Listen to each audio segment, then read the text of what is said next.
In a land of golden palaces and silken robes, there lived a mighty king named Orion.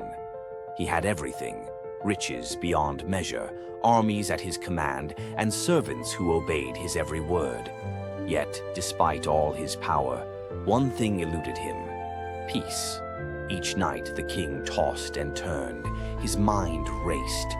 What if enemies attacked? What if crops failed? What if he lost everything? Desperate, he summoned his old Stoic advisor, Helios, a quiet man who wore a plain robe and spoke in whispers that cut deeper than swords. "Why do I feel so restless, Helios?" the king asked. "I have everything, and still, I feel I have nothing." Helios looked at the king and said nothing.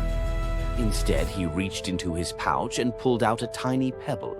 He placed it in front of the king and said, "Put this pebble in your royal slipper.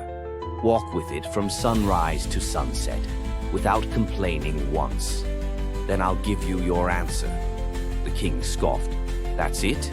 A pebble?" He laughed and slipped the stone into his shoe. Day begins.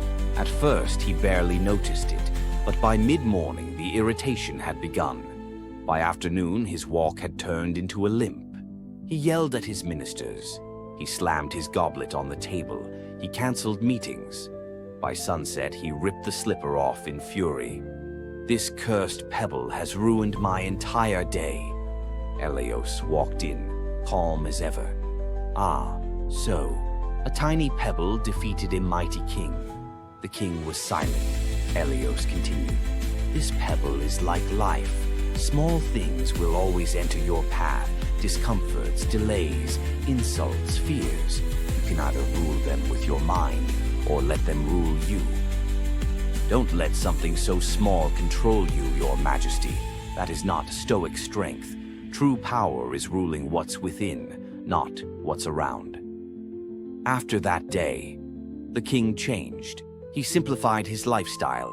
He welcomed discomfort as training for the mind. And when real problems came, invasions, droughts, betrayals, he stood firm, calm as a mountain. Because now, no pebble could break him. You suffer not because of what happens, but because of how you choose to react.